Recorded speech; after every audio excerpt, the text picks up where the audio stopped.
Well, hello everybody. This is Ron Brown, your favorite speaker and movie maker. Now, today what I'm going to do is I'm going to give you sort of a snapshot of what it was like or what it is like to live in Queens, New York, during the height of the pandemic. Today is May 30th. It is a Saturday. Well, we just passed the milestone here in New York because the American death toll just passed 100,000, which means we are the number one world death spot for the COVID-19 virus.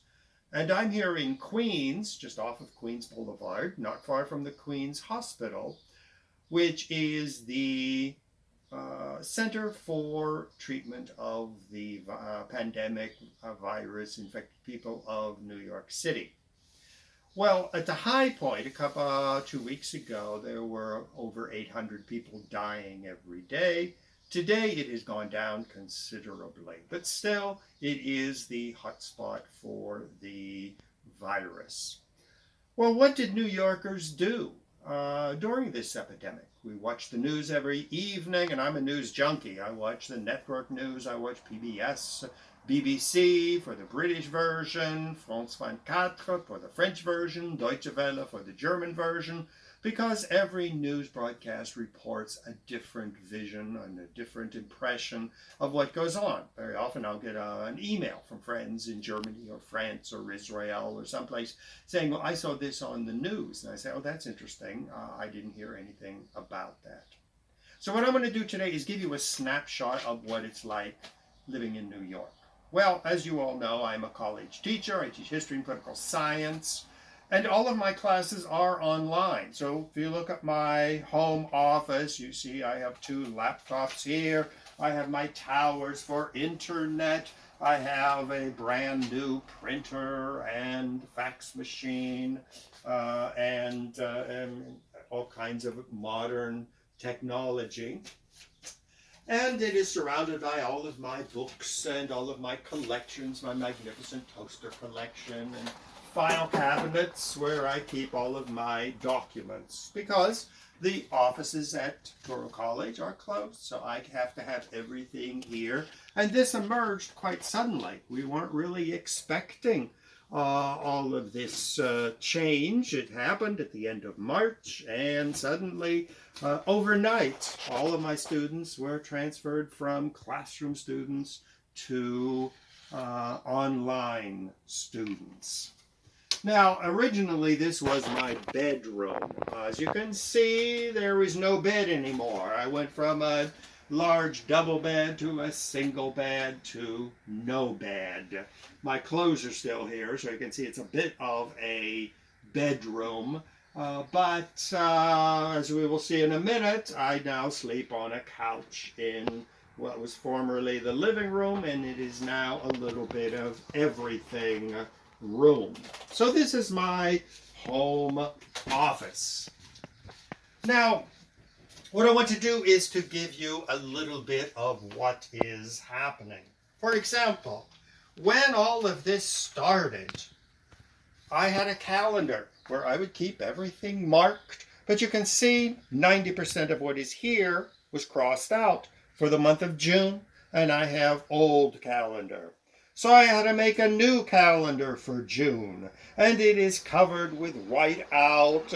Some things are sketched in pencil because the situation is constantly changing. A library would hire me to give a talk, or Long Island University would ask me to do something. Well, nothing was engraved in stone. Who knew what was going to happen? Everything was totally up in the air. Well, now I am walking out into my little kitchen area. You can see my cup of coffee from morning. It is almost 2 o'clock. So you have both coffee, morning coffee, and my afternoon wine. Well, a big issue for people living in New York, as probably a lot of you heard from news broadcasts, was you never knew what was going to be at the supermarket. And meat was a big issue. So I would go down to the grocery store, which is down the street. Once I would walk in and there would be nothing in the meat counter, completely empty. The next time I would go and it would be just piles of chicken, of steak, of pork. You never knew what it was going to be. So basically, I had to buy while the buying was good. Well, as you can see, my poor refrigerator, it just has a really small freezer. But you will notice over here, I have a piece of black tape. Because sometimes my freezer part would be so filled with meat that it would start falling down and push open the door. And one morning I came out and found that this was hanging open, something like this. And so I said, well, I was going to lose everything I own, so I put on black tape. Well, as you know from the Bible, man does not live by chicken alone. So I've been stocking up on wine. One of the big considerations we had here in New York is what is an essential business? Well, grocery stores were essential. But for a couple of weeks, there was a big problem.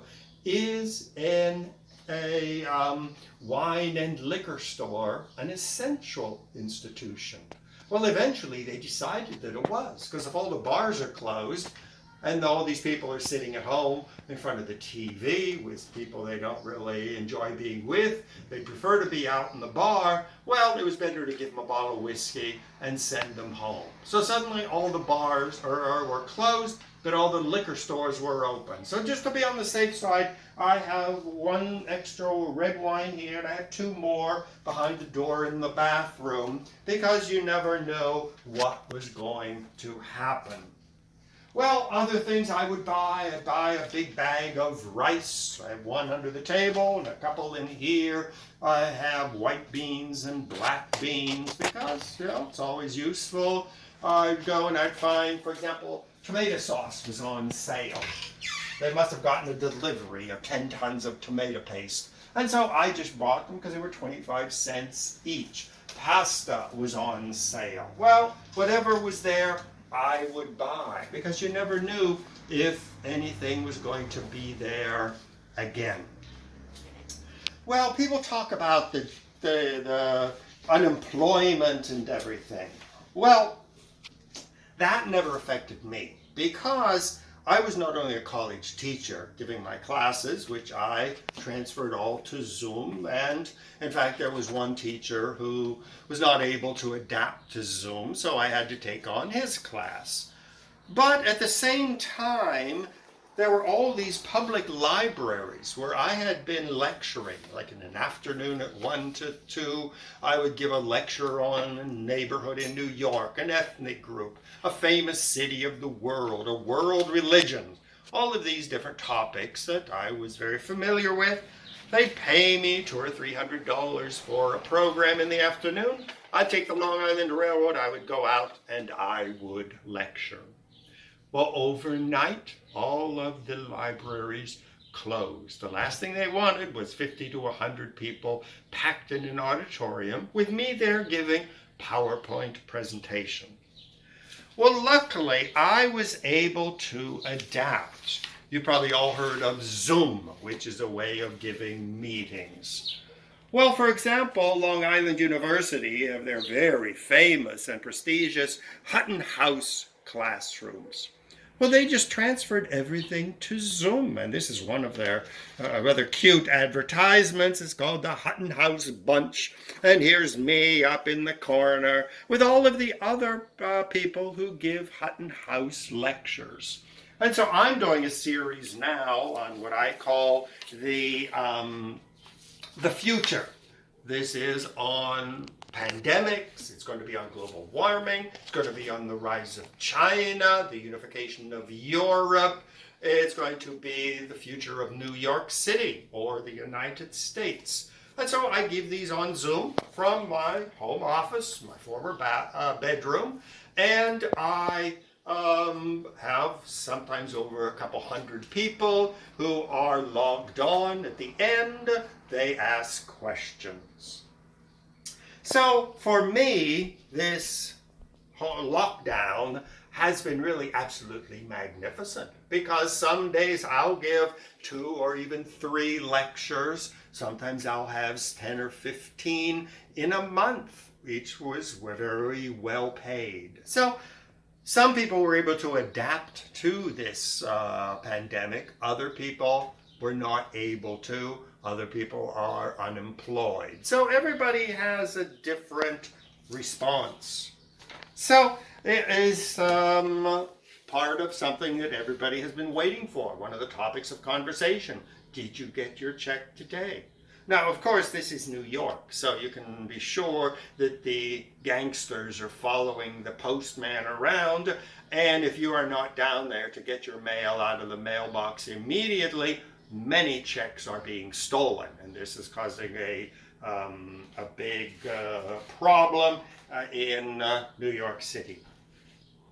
Now, another thing which I have been doing, and I've been doing this since I was about 18 years old, was keeping what I call my journals, where I, every day, here you can see Thursday, April 16, 20, I'm at home and the hour is 12:40 in the afternoon.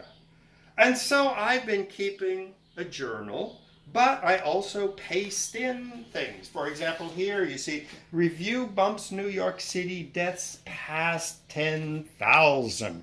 And here you see a scene from the Elmhurst Hospital, which is just a couple blocks away from where I live.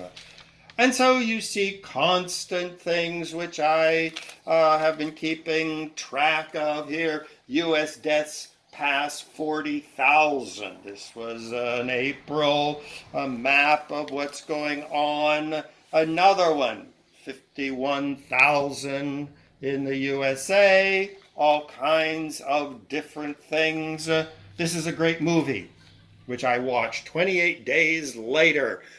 Because what better type of movie to watch than movies on pandemics? I'm a historian, so this is a historic document. This is not just a journal or something nice. This is really part of history. But one of the big topics is what they call herd immunity, meaning as more and more people get antibodies, then the pandemic will stop expanding because there'll be fewer and fewer people left to catch the virus. It'll gradually reach a dead end. They claim that 60% is about the point where they want to be, where there will be not enough uninfected people to allow the pandemic to continue to grow. So, but at least I am seropositive, which means I can when I go out, of course, I wear my mask. Of course, I'm very careful because other people don't know that I am seropositive and that I'm safe. Now, another thing which I have been doing is, since you are really stuck a lot in the apartment, and the libraries are closed, and I was a great fan of bringing home piles of books and movies and watching them. Luckily, since I lecture at all kinds of libraries, or did for a while, very often I go to a library and there'd be a big stack of old movies that they were getting rid of. They were outdated or had too many copies, and so I'd pick them up. Very often they'd just say, "Oh, Ron, fill up a bag and take them with you." So I've been catching up on old movies. Well, the one which I watched, I mentioned earlier, was 28 Days Later. Now, when you watch a movie about a pandemic with millions of people dying, entire cities turned to rubble because of looting and fires, it really gives you some perspective on the pandemic, which is here in the United States and, in fact, around the world. Different people respond differently. Some people get religion and believe God is going to save them. Other people just don't care anymore and go out and live it up and drink and party and think, well, I'm going to die anyways. But this is really one of the many movies that explore pandemics, because what we are living through here is a major period in history. And we can be sure that there are going to be a lot more pandemics in the future, whether it's SARS or Ebola or the COVID-19. I mean, in the future, with a packed population of over 20 million in the New York area, I could imagine entire buildings being emptied and bodies in the street. So what we are experiencing now is preparation for what might be an even worse pandemic.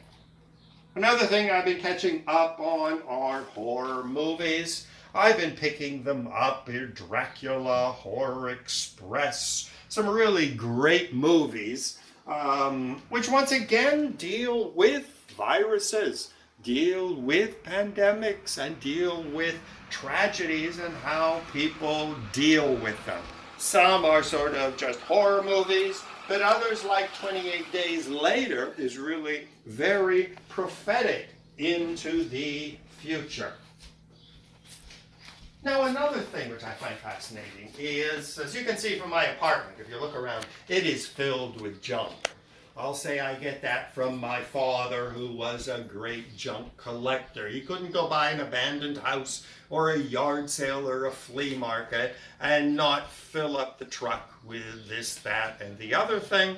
Luckily, I only have a bedroom and this room to fill up. And if I had a house with 25 rooms, you can be sure it would be filled. But certain things in a pandemic situation like today take on a significance. I go to Mexico a lot, and I have been fascinated by the Mexican tradition of dealing with death. When the Spanish conquered the Aztec Empire in Mexico, the Mexican population, the Aztecs, were ravaged by diseases, mumps, measles, the flu, that we take in stride. Everybody gets the flu shot these days. But the Aztecs had no resistance to these European diseases, and they died by the millions. The same for the American Indians up in the future United States, or in Brazil and Peru, mass die-offs, where half of a population of a small village of Aztecs would be completely annihilated. Well, how do people deal with death and dying and mass destruction? Well, the Mexicans created a holiday which corresponds to our Halloween. It's called El Día de los Muertos, the Day of the Dead. And rather than go into sadness, they sort of celebrate death. And here we see, this is a hand-carved wooden chair for a child, but it is in the form of a skeleton. You can see the ribs, you can see the skull, you can see the bony legs and the hands. I found this at a junk sale here in New York, and they wanted to get rid of it, and so I got it for $10. But on the Day of the Dead, all the Mexicans go to the cemeteries, and if Uncle George is buried over here, they bring his favorite cigar. They bring his favorite bottle of beer or whiskey. The women bring a nice shirt that they embroidered for him, because the Mexican believes that all the souls of the dead return on the Day of the Dead. And lo, if you don't give Uncle George his famous whiskey, or it's not his famous whiskey, he will plague you for the whole year. So with paintings by Diego de Rivera, Frida Kahlo, his wife, celebrating the unity between life and death. This is another fascinating little thing which I found. And here you see a typical Mexican mariachi band. You see the lady singer up there, and you see the musicians, six of them. But if you look at their faces, they are all dead people. They are all skulls. Once again, The dead come back, they play their music, they drink their wine, they eat their favorite food, and death is not something to be feared. It is a part of the life cycle. Now, we're going out here onto my balcony just to show you a little bit of what my neighborhood looks like. Most people think, oh, Ronnie lives in New York City, lives in a 100th floor of a skyscraper with a big elevator. But in actual fact, I live in a small apartment building, 3 floors, 2 apartments on each floor. And you can see they're planting new trees around. Right up front, they just planted an oak tree. So ironic that the oak tree was just planted this spring, right at the beginning of the pandemic. So life goes on. Now, as a resident of this area, now that I'm positive for the virus, I can go out a little bit more often. And so I have neighbors. Helen across the street is 96 or 97, and so when I go out, if she sees me leaving, she'll ask me to grab something. Another neighbor who is not well asks me to pick up something. So, you know, we sort of all pitch together, work together, because this is Queens. It is a nice neighborhood. So most people think when there are, 20 million people in the New York City area, that it's all anonymous. But, you know, I greet all my neighbors. We know each other. We help. Somebody needs a gallon of milk. Somebody needs a chicken. I will get the chicken. Now, another thing, you can see my towel.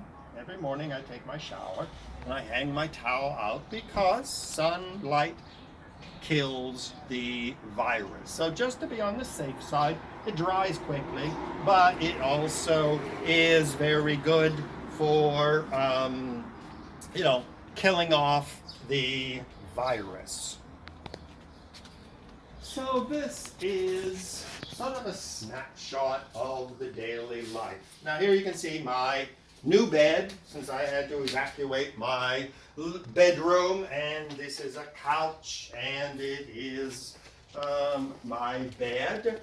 Everything else is here, typical junk-filled apartment, movies, paintings on the wall, which I've collected over the years. A wonderful coffee grinder, which my mother gave to me, which she used back when she was growing up.